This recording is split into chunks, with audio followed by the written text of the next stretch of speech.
Hello dear students, इस video में हम पढ़ने वाले हैं रेस्पिरेशन का रेगुलेशन कैसे होगा। तो ये वीडियो बी.फार्म सेकेंड सेमेस्टर के human anatomy and physiology subject के अंदर आपका बहुत हेल्पफुल वीडियो होने वाली है।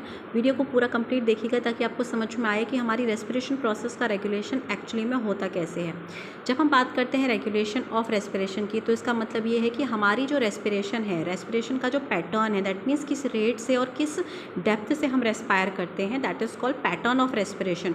तो उस पैटर्न ऑफ रेस्पिरेशन का नियंत्रण कैसे होता है, तो आपको पता होगा हमारे ब्रेन के अंदर रेस्पिरेटरी सेंटर्स हैं या कहें रेस्पिरेटरी रिदमेटिसिटी सेंटर्स हैं। स्पेशली आपका मेडुला ऑब्लांगेटा के अंदर आपके कुछ नर्व्स के ग्रुप्स हैं और कुछ आपके पॉन्स में भी प्रेजेंट हैं, तो इसको आप रेस्पिरेटरी सेंटर कहते हैं। तो रेस्पिरेटरी सेंटर के अंदर प्रेजेंट आपके कुछ ग्रुप ऑफ न्यूरॉन्स होते हैं, कुछ नर्व्स होते हैं जो रेस्पिरेटरी पैटर्न को कंट्रोल करने का काम करते हैं। That means they will control the rate and depth of breathing. अब बात कर लेते हैं, ये जो ग्रुप ऑफ नर्व्स की बात की जा रही है मेडुला के अंदर, ये कितने तरीके के होते हैं। तो न्यूरॉन्स के आपके जो ये ग्रुप है हमारे मेडुला ऑब्लांगेटा में, ये 3 तरीके के एरियाज़ बनाते हैं। एक ग्रुप ऑफ न्यूरॉन्स होता है जो इंस्पिरेटरी एरिया बनाता है, दूसरा ग्रुप ऑफ न्यूरॉन है जो एक्सपिरेटरी एरिया बनाता है, और तीसरा ग्रुप ऑफ न्यूरॉन है जो पॉन्स में प्रेजेंट रहता है, ये न्यूमोटैक्सिक एरिया बनाता है। ये जो इंस्पिरेटरी एरिया है, इसका क्या काम होता है, ये आपके जो ब्रीदिंग है उसका जो बेसिक रिदम है, ये उसको कंट्रोल करने का काम करता है by inspiration of oxygen. Expiratory area आपके एक्सपिरेशन को कंट्रोल करने का काम करता है। अब बात करते हैं न्यूमोटैक्सिक एरिया की। तो न्यूमोटैक्सिक एरिया क्या करता है, ये आपकी ब्रीदिंग के रेट और उसकी जो डेप्थ है कि आप 1 मिनट में कितने बार रेस्पायर करेंगे और कितना शैलो और कितना आप गहरा ब्रीथ करेंगे, इसको कंट्रोल करने का काम करता है न्यूमोटैक्सिक एरिया। चलिए तो देखते हैं कैसे आपका मेडुला ऑब्लांगेटा या कहें रेस्पिरेटरी सेंटर आपका रेस्पिरेशन का रेगुलेशन करता है। देखिए, मेडुला ऑब्लांगेटा है आपका रेस्पिरेटरी सेंटर। तो आपकी जो मोटर न्यूरॉन्स रेस्पिरेटरी सेंटर से बाहर निकलती हैं, वो पहुंचती हैं आपके कहाँ पहुंचती हैं, आपके फ्रेनिक और इंटरकोस्टल मसल्स के through they reach to the diaphragm. और डायाफ्राम में प्रेजेंट आपकी जो इंटरकोस्टल मसल्स हैं वो उनको स्टिमुलेट करती हैं कि आपकी इंटरकोस्टल मसल्स क्या करें, रेस्पिरेशंस को परफॉर्म करें। तो इस तरीके से आपका रेस्पिरेटरी सेंटर आपके रेस्पिरेशन को कंट्रोल करता है या रेगुलेट करता है। अब ये तो हमने सीख लिया कि रेस्पिरेटरी सेंटर के पास हमारी ब्रीदिंग के पैटर्न को रेगुलेट करने का पूरा कंट्रोल होता है, पर इसके अलावा कुछ दूसरे फैक्टर्स भी होते हैं जो हमारे रेस्पिरेशंस को कंट्रोल करते हैं। वो जो दूसरे फैक्टर्स होते हैं वो क्या होते हैं, एक्चुअली में हमारे कुछ रिसेप्टर्स होते हैं, कुछ कीमो रिसेप्टर्स होते हैं। कुछ कीमो रिसेप्टर्स आपकी जो एओर्टा होती है वहाँ पर प्रेजेंट होते हैं, और कुछ आपके जो रिसेप्टर्स होते हैं वो आपके मेडुला ऑब्लांगेटा के ही सरफेस पर प्रेजेंट होते हैं। तो इन रिसेप्टर्स के थ्रू क्या इनपुट आ रहा है, ये इनपुट भी डिसाइड करेगा कि अब आपका रेस्पिरेशन का रेट कम होना चाहिए कि बढ़ना चाहिए। अब कीमोरिसेप्टर से इनपुट क्या मतलब क्या है, ये मतलब है कि आपके पेरिफेरल बॉडी फ्लूइड्स के अंदर जो ऑक्सीजन का लेवल है, कार्बन डाइऑक्साइड का लेवल है, या आपके फ्लूइड का पीएच है, ये अगर आपके ऑल्टर हो रहे हैं तो इनके ऑल्टरेशन से भी आपका जो कीमोरिसेप्टर्स हैं वो उसको सेंस कर लेंगे, और वो उस सेंस इंफॉर्मेशन को इनपुट के फॉर्म में हमारे आगे रेस्पिरेशन को कंट्रोल करने में हेल्प करते हैं। तो कैसे वो हेल्प करते हैं, चलिए देखते हैं। यहाँ देखेंगे हम कीमोरिसेप्टर्स, जैसे कि मैंने आपको बताया, आपके रेस्पिरेटरी सेंटर के अलावा आपके कीमोरिसेप्टर्स भी आपकी ब्रीदिंग को और आपके रेट ऑफ रेस्पिरेशन को रेगुलेट करते हैं। 2 तरीके के कीमोरिसेप्टर्स होते हैं, एक होते हैं सेंट्रल कीमोरिसेप्टर्स और दूसरे होते हैं पेरिफेरल कीमोरिसेप्टर्स। जो सेंट्रल कीमोरिसेप्टर्स हैं, सेंट्रल का मतलब जो सेंटर में हो, तो ये कहाँ प्रेजेंट होते हैं, आपका जो रेस्पिरेटरी सेंटर है दैट इज़ आपका मेडुला ऑब्लांगेटा। तो मेडुला ऑब्लांगेटा के सरफेस पर आपके सेंट्रल कीमोरिसेप्टर्स प्रेजेंट रहते हैं, और ये पूरी तरीके से वहाँ पर जो प्रेजेंट आपका सेरिब्रोस्पाइनल फ्लूइड होता है, इसमें पूरी तरीके से ये रिसेप्टर्स भीगे हुए होते हैं, या कहें कि उसमें वो डिप्ड रहते हैं। अब क्या होता है, जैसे ही आपके ब्लड में partial pressure of carbon dioxide बढ़ने लगता है, और बहुत स्लाइटली भी अगर बढ़ेगा ना, तो आपका ये कीमोरिसेप्टर्स जो हैं ये स्टिमुलेट हो जाते हैं, ये रिस्पॉन्ड करने लग जाते हैं। सो अगर जैसे आपके कार्बन डाइऑक्साइड का जो पार्शियल प्रेशर है वो बढ़ता है, तो आपका ये पार्शियल प्रेशर CO2 का जब बढ़ेगा तो वो सेरिब्रोस्पाइनल फ्लूइड में का भी आपका पार्शियल प्रेशर ऑफ CO2 बढ़ने लगता है। ठीक है। यानी कि जैसे ही ब्लड में CO2 का लेवल बढ़ा तो CSF में भी जो CO2 का लेवल है, पार्शियल प्रेशर है, वो बढ़ने लगेगा।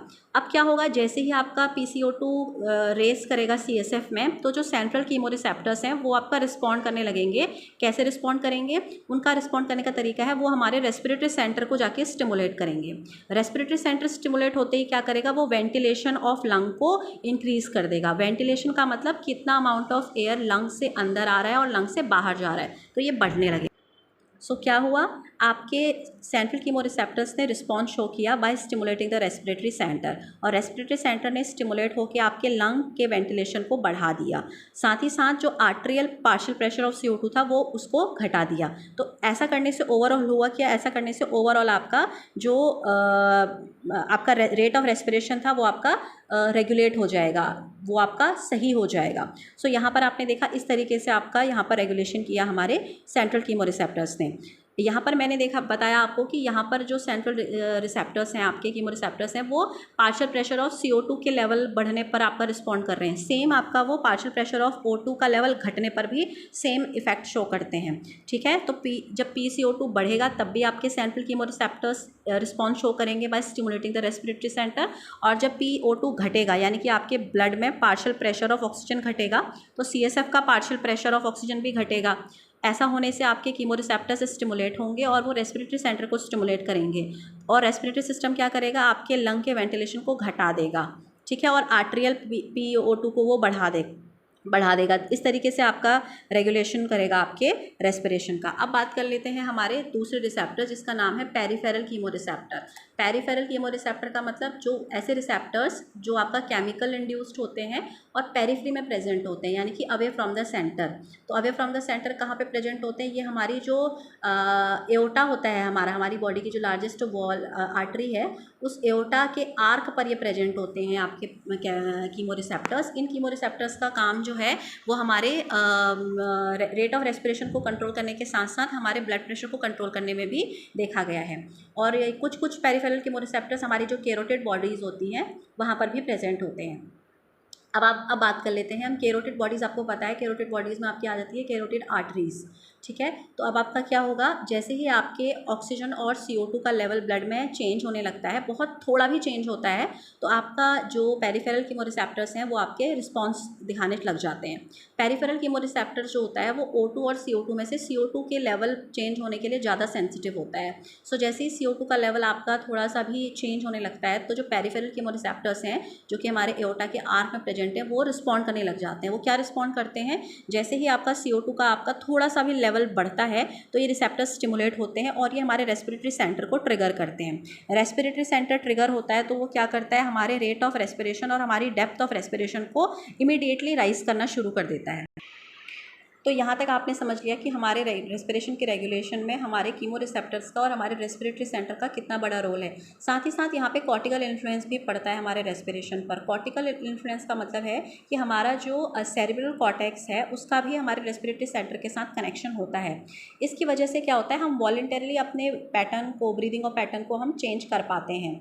जब हम इसको वॉलंटरीली कर पाते हैं तो ये चीज़ जो होती है ये हमें हेल्प करती है कि हम जितने भी फॉरेन और इरिटेंट गैसेस हैं या मटेरियल हैं या वाटर है उनकी हम एंट्री हमारे लंग्स में ना होने दें। इसीलिए हमारे अंदर ये प्रॉपर्टी है कि हम वॉलंटरीली अपने रेट और अपनी डेप्थ ऑफ ब्रीदिंग को चेंज कर सकते हैं। अगर हम बहुत डेप्थ तक ब्रीथ करना चाहें तो हम वो भी वॉलंटरीली कर सकते हैं, पर हमारी जो ये प्रॉपर्टी होती है ये लिमिटेड होती है, हम लंबे समय तक ये चीज़ नहीं कर सकते हैं। जैसे ही हम इसको थोड़े लंबे समय तक करते हैं, अगर हमने होल्ड करके रखा अपनी ब्रेथ को so that we can perform deep breathing rate, so उससे क्या होता है आपके ब्लड के अंदर CO2 का लेवल बढ़ने लगता है और H पॉजिटिव की कंसंट्रेशन भी बढ़ने लगती है।